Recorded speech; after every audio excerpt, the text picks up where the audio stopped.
샬롬 할렐루야. 창세기 2장 15절에서 17절이요. 여호와 하나님이 그 사람을 이끌어 에덴 동산에 두어 그것을 경작하며 지키게 하시고 여호와 하나님이 그 사람에게 명하여 이르시되 동산 각종 나무의 열매는 네가 임의로 먹되 선악을 알게 하는 나무의 열매는 먹지 말라. 네가 먹는 날에는 반드시 죽으니라 하시니라. 아멘. 아담은 피라미드를 완공한 후 기쁨과 감격 속에 아버지 하나님께 찬양과 영광을 돌렸습니다. 그 내용은 다음과 같습니다. 아버지여, 귓가에 울리는 바람 소리에 아버지의 잔잔하신 음성이 담겨 있고 바람결에서는 아버지의 숨결이 느껴지나이다. 바람의 흐름 속에도 우주 만물을 운행하시는 아버지의 뜻이 담겨 있으며 만물을 운용하시는 아버지의 손길이 느껴지나이다. 아버지께서 만물들 하나하나를 지으실 때에 정녕 그 마음을 그 안에 담으심으로 아버지를 나타내셨나이다. 산천 초목의 호흡 속에서도 아버지의 숨결이 느껴지오며 바람 소리 속에서도 아버지의 음성이 느껴지나이다. 아버지께서 천지 만물을 지으시는 모습을 눈으로 직접 보지 못했지만 전지전능하신 아버지께서 창조해 놓으신 만물 속에서 아버지의 따스한 손길을 느끼며 아버지의 위대하심을 느끼나이다. 아버지여, 아버지의 기쁨이 되며 아버지의 열매가 되게 하시려고 이 아들을 탄생시키셨나이다.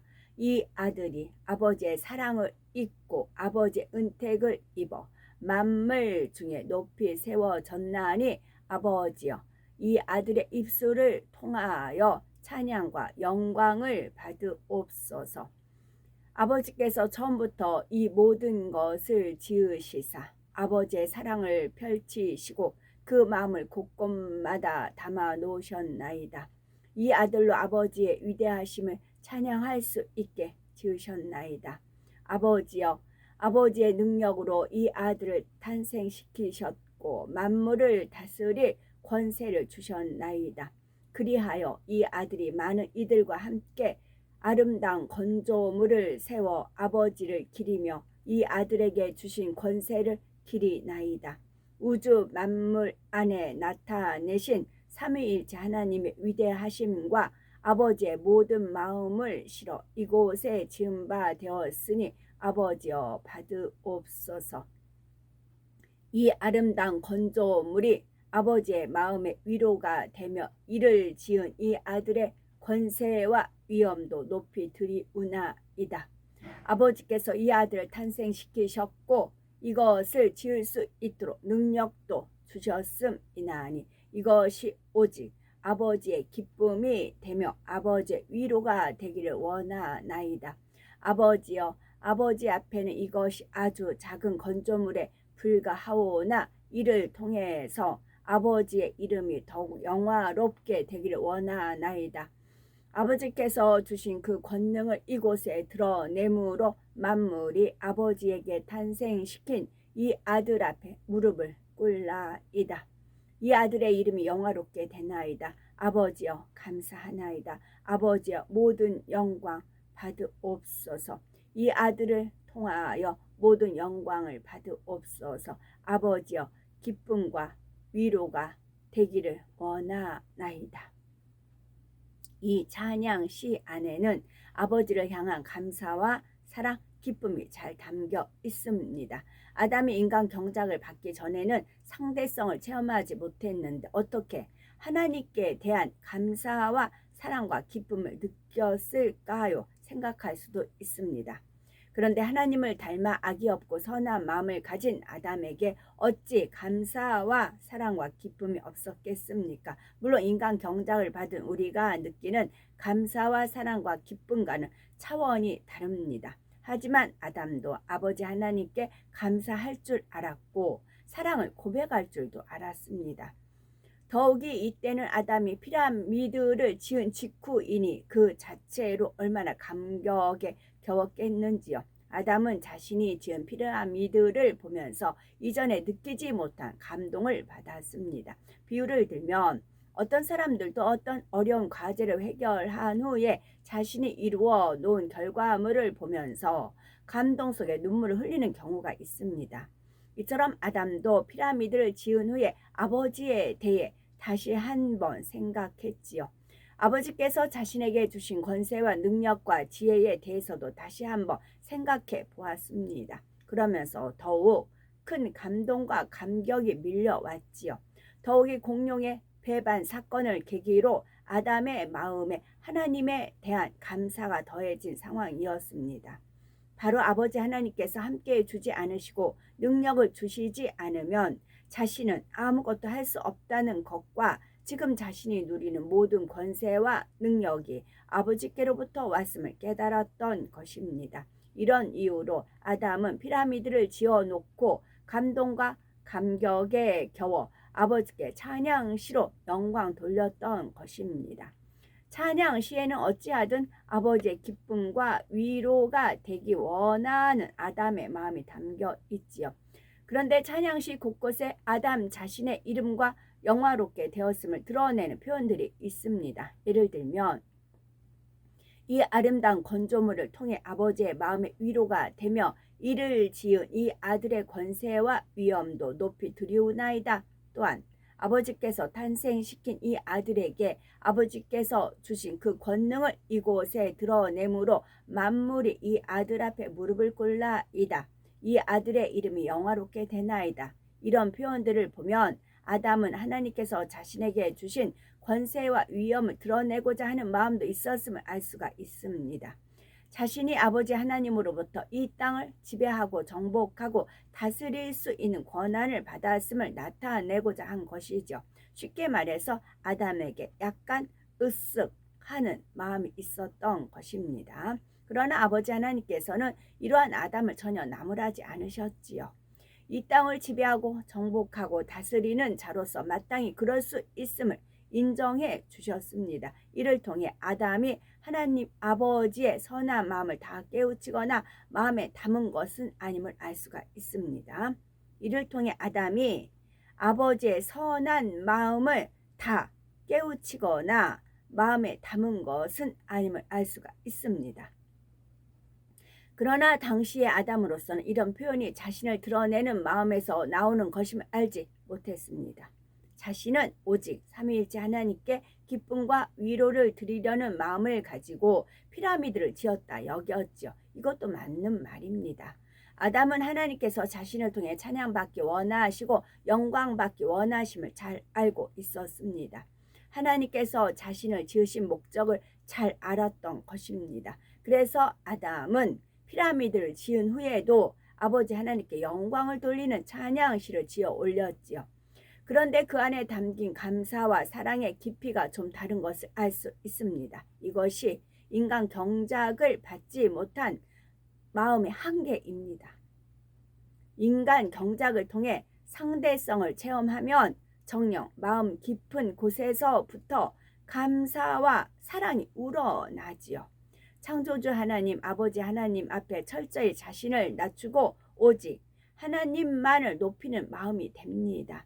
아버지 하나님께서 정녕 받기 원하시는 감사와 찬양은 이런 마음에서 나오는 것이죠. 그러므로 우리들도 인간 경작을 받는다는 것이 얼마나 감사한 일인지 알아야 합니다. 우리는 인간 경작을 통해서만 참 마음과 온전한 믿음을 가질 수 있습니다. 참마음을 잃은 성도들이 찬양과 경배를 올리면 아버지 하나님께서는 참으로 기뻐하시지요. 참 자녀가 나오기까지 오랜 세월 인내하신 아버지 하나님께 보람을 느끼시지 않겠는지요. 참 자녀가 나오기까지 오랜 세월 인내하신 아버지 하나님께서 보람을 느끼시지 않겠습니까? 오늘날 여러 곳에서 피라미드 외에도 사람들의 상상을 초월할 만큼 뛰어나고 발달된 문명의 자치들이 발견되지요. 그렇다면 이런 문명의 자치들은 누구로부터 비롯된 것일까요? 이것도 역시 아담에 의한 것일까요? 앞으로 더 자세하게 설명이 되겠지만 아담이 불순종하여 이 땅으로 쫓겨난 후에도 지구와 에덴 동산을 연결하는 영의 통로는 여전히 존재했습니다. 그래서 에덴 동산에 살던 아담의 후손들은 아담이 이 땅으로 쫓겨난 후에도 이 땅을 왕래할 수가 있었지요. 단 이전보다는 제한적으로 허용이 되었습니다. 아담이 범죄하기 전에는 첫째 하늘과 여기서 단 이전보다는 제한적으로 허용이 되었습니다. 했습니다. 단지파 특징은 단호하고 이제 그런 거 있지만 순종이요. 하나님께서 순종을 1순위로 뽑으십니다. 순종이요. 1순위가 순종입니다. 성적이 그렇게 나왔더라고요. 아버지께서 이게 성적을 보고 했더니 순종입니다. 그러시더라고요. 그래서 제가 전에 말씀드린 바 있어요. 조선이 대한민국으로 넘어갔을 때 고종이잖아요. 고종이 됐었잖아요. 고종. 그런데 순종으로 넘어갔잖아요. 순종이었을 때 다음 세대로 넘어갔어요. 그렇게 알려주셨거든요.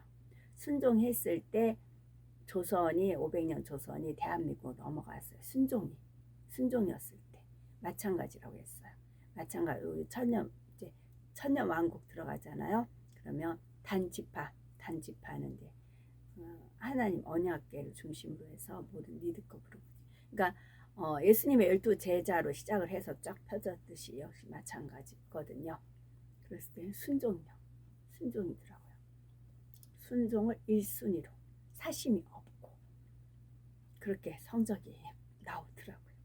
그래서 아담이 범죄하기 전에는 첫째 하늘과 둘째 하늘을 오고 갈 때에 그래서 열려라 에바다 열려라 참깨가 아니고 열려라 참빛 소리 단지파로 들어가려고 한다. 그럼 열려라 무엇이냐? 암호를 대야 된다니까. 참빛 소리 암호를 대야 된다니까요. 참빛 소리. 근데 암호만 된다는 게 되는 게 아니고 참빛 소리 그 말씀을 양식 삼아야 돼. 거기에 다 있다고요. 시험 보는 그런 그것만 해도 이게 압축이 된 거예요.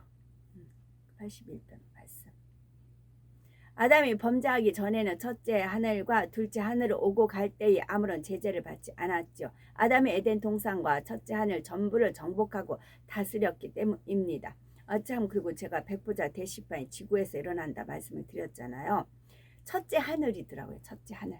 이제 제가 첫째 하늘이란 어휘가 언뜻 생각이 안 나서 지구로 표현을 했는데 첫째 하늘에서 심판이 이루어진다 했거든요. 첫째 하늘. 그런데 범죄한 후에는 그 모든 권세를 잃고 지구로 내쫓겼죠. 하나님께서는 에덴 동산에 머리를 여러 명 세우셔서 질서를 잡아 가셨습니다. 또한 그들에게 정확한 규율을 주셨죠. 지구를 왕래하는 것도 하나님께서 정하신 범위 안에서 가능했습니다. 또 하나님께서는 에덴 동산 사람들이 지구에 내려왔을 때의 행동 지침도 정하셨습니다. 예를 들어 지구에 해를 끼치는 행동을 해서는 안 된다 이런 규율을 정해 주신 것입니다.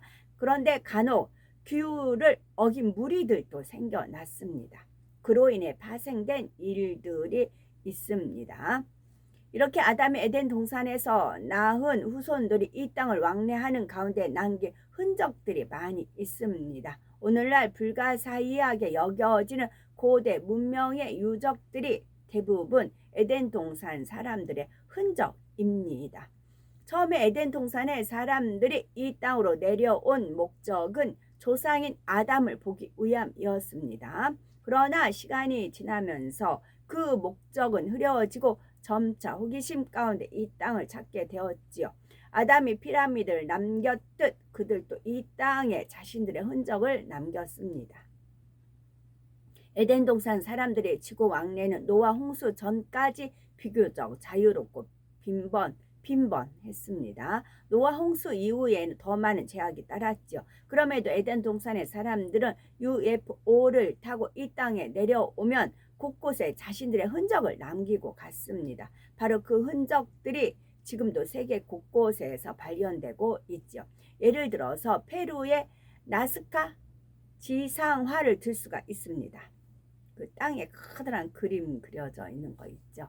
페루 남부 나스카 고원 320제곱미터 대지 위에 200여 개의 기하학적 무늬와 30여 개의 동물 형상이 그려져 있습니다. 그림들이 너무 커서 높은 곳에서 보지 않으면 도대체 무슨 그림인지 알 수 없을 정도이지요. 예를 들어서 새 그림은 120m에 이르며 8km에 달하는 토형도 있지요. 원숭이 그림은 길이가 122m, 폭이 91m인데 선 하나로 이어가며 그린 그림입니다.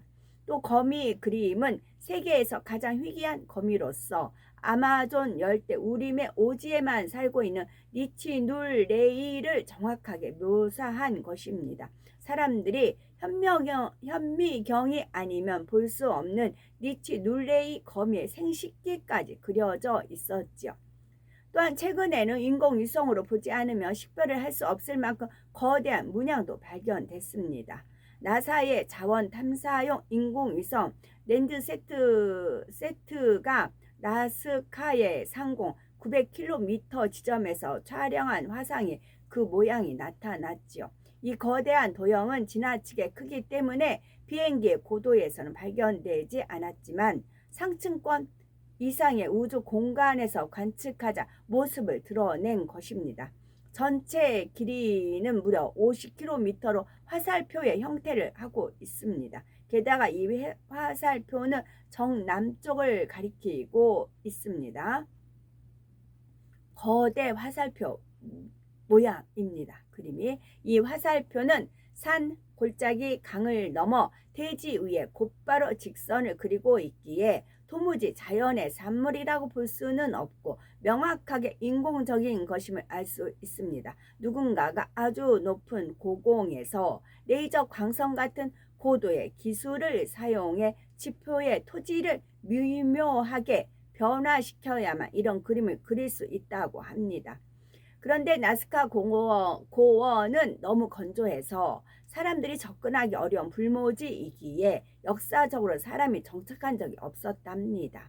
원시 부족들이 이런 자화상을 그렸을 리라고는 도무지 생각할 수가 없죠. 학자들은 누가 언제 왜 그렸는지를 알 길이 없어서 당혹스러워할 뿐이라고 했답니다. 그런데 페루 원주민들은 나스카 지상화는 사람이 아닌 반신반인이 그렸다고 말합니다.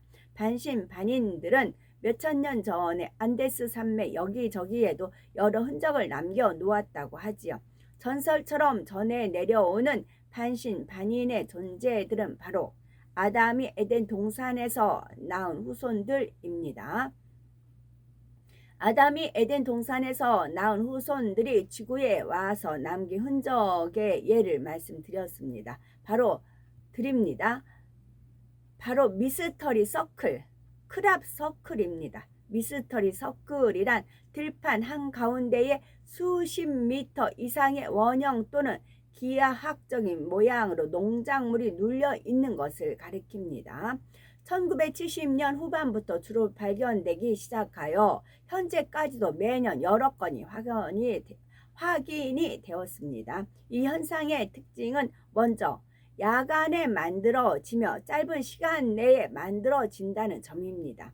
날씨, 지형, 자연 조건과는 무관하게 발생하죠. 2009년 6월 3일에 잠자리 모양의 미스터리 서클이 영국에서 발견되었습니다. 미스터리 서클의 생성 원인은 아직 세상에 밝혀지지 않았습니다. 그런데 간혹 사람들이 인위적으로 미스터리 서클을 만든 경우도 있었죠. 이렇게 만들어진 것들은 진짜 미스터리 서클과 분명한 차이가 있습니다. 바로 농작물의 줄기가 완전히 꺾임으로 인해 곧 시들어서 죽었지요. 반면 진짜 미스터리 서클은 농작물의 꺾인 줄기 부분에 마디가 생겨서 휘어진 채로 계속 자랐습니다. 에덴 동산의 사람들은 이처럼 오늘날도 지구 곳곳에 자취를 남기고 있습니다. 에덴 동산의 사람들과 관련된 내용은 많고요. 15절에 여호와 하나님이 그 사람 아담을 이끌어 에덴 동산에 두사 그 그것을 다스리며 지키게 하셨다 말씀하셨습니다. 하나님께서는 첫사람 아담을 지구에서 만드신 후 둘째 하늘의 에덴 동산으로 이끌어 들이셨습니다. 삼위일체 하나님께서는 아담에게 영의 지식을 가르쳐 주셨습니다. 진리의 지식으로 채워진 아담은 영적인 빛의 권세로 에덴 동산은 물론 첫째 하늘도 다스리며 지켰지요. 아담은 에덴 동산에서 생육하고 번성하여 무수한 후손을 얻었습니다. 또한 하나님이 주신 지혜로 고도의 발달된 문명을 이루었지요. 아담에게 있어서 지구는 이국적인 휴양지와 같았습니다. 특히 나일 강은 에덴 동산의 생명수 강과 닮아서 아담이 즐겨 찾던 곳이 되었죠. 둘째 하늘 에덴 동산에 사는 아담이 첫째 하늘의 지구를 왕래할 때에 이용한 교통수단이 있었습니다. 바로 우리가 흔히 UFO라 불리는 비행체입니다. UFO는 에덴 동산 사람들에게 일상적인 교통수단입니다. 종류도 크고 다양하고요. 아담이 에덴 동산에 살며 후손을 낳고 때론 지구를 왕래하며 지낸 세월은 우리가 상상할 수 없을 만큼 깁니다. 그 오랜 세월 동안 있었던 중 큰 사건 두 가지를 말씀드렸습니다. 바로 한 가지는 공룡에 관한 것이었고 다른 하나는 피라미드에 관한 것이었습니다. 그런데 공룡 사건을 다시 한번 상고해 봅니다. 공룡은 아담을 가까이에서 돕는 그룹을 매우 부러워했습니다. 그룹은 항상 아담과 동행했고 아담이 지구에 갈 때에도 공룡은 못 갔지만 그룹은 갔습니다.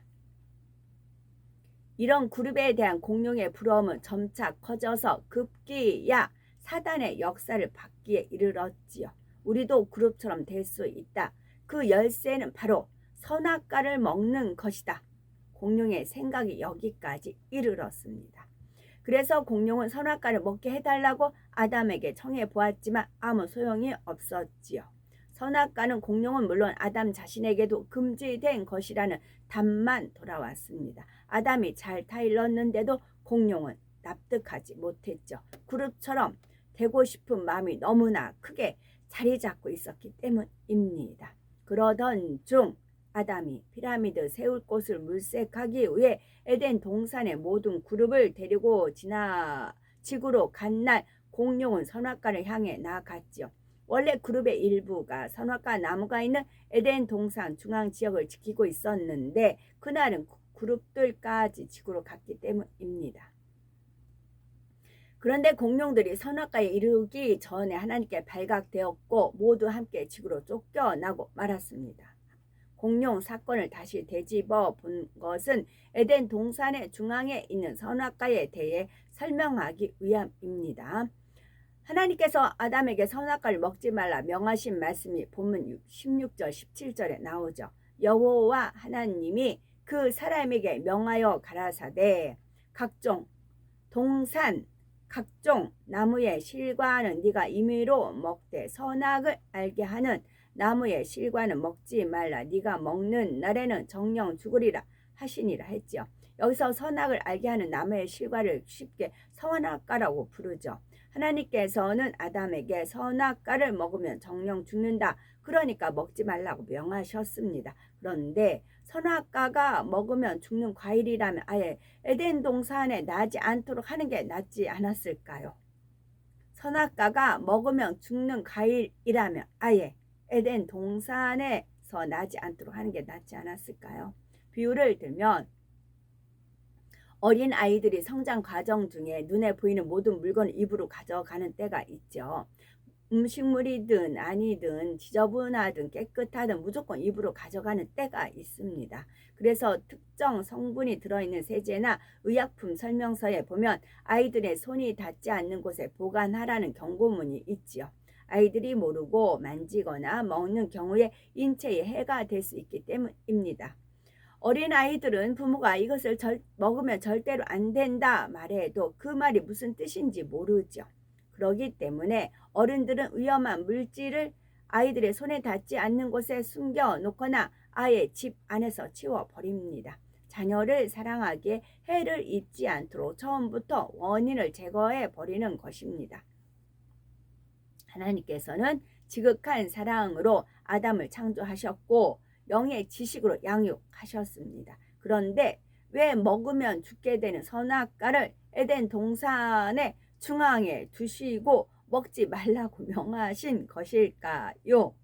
하나님께서 선악과를 에덴 동산에 두신 이유는 수천 년 동안 품어온 질문이지요. 하나님께서는 아담이 선악과를 먹을 줄 모르고 두셨을까요? 그렇다면 하나님께서 앞으로 될 일을 모르시는 경우도 있다는 뜻이 되겠죠. 그러나 하나님은 전지전능하신 분으로 앞으로 될 일을 정확하게 아십니다. 이렇게 앞으로 될 일을 잘 아시면서도 선악과를 드신 이유가 있습니다. 아담이 피라미드를 완공한 후에 하나님께 올린 찬양시를 소개해 드렸죠. 그런데 그 속에 담긴 감사와 사랑의 깊이가 인간 경작을 받은 사랑과는 달랐습니다. 인간 경작을 받지 못한 마음의 한계입니다. 사람은 인간 경작을 받아야만 진정한 감사, 변함없는 사랑을 아버지 하나님께 드릴 수 있습니다. 시편 50편 23절에 감사로 제사를 드리는 자가 나를 영화롭게 하나니 그 행위를 옳게 하는 자에게 내가 하나님의 구원을 보이리라 말씀하셨습니다. 우리는 이 인간 경작을 받는 동안 범사에 감사해야 되겠습니다. 설령 슬픈 일이나 힘든 일이 생겨도 진정한 감사의 기도, 찬양을 올리시기 바랍니다. 그 향을 받으시는 아버지 하나님께서 우리의 삶에 더 큰 감사의 조건을 만들어 주실 것입니다. 그래서 더 진한 감사의 향을 올리는 우리가 되어야 되겠습니다. 그래서 인간 경작을 제가 많이 이렇게 기도할 때는 이렇게 이제 눈물로 많이 이제 기도를 올릴 때가 있죠.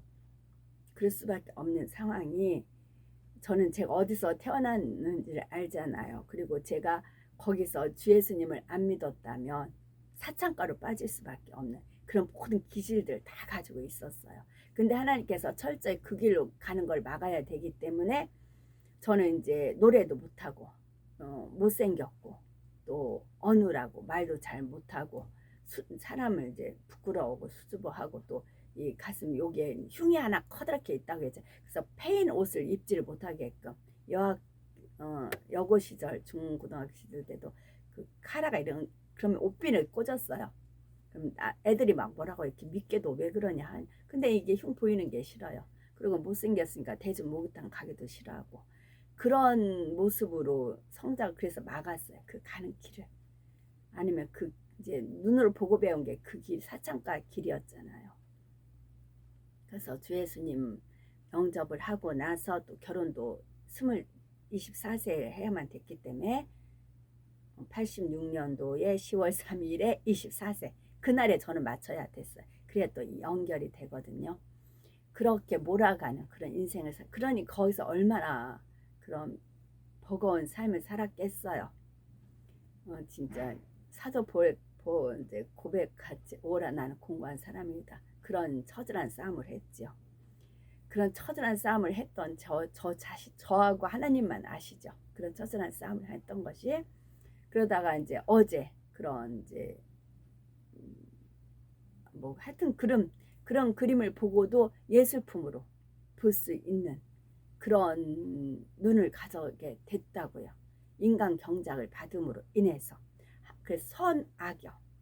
같은 나무에 선과 악이 있어요. 내가 이거를 선으로 보느냐 악을 보느냐. 근데 인간 경작을 통해서 이게 가능하다고요. 그래서 우리는 경작 받는 동안 감사해야 된다는 말씀입니다. 아멘.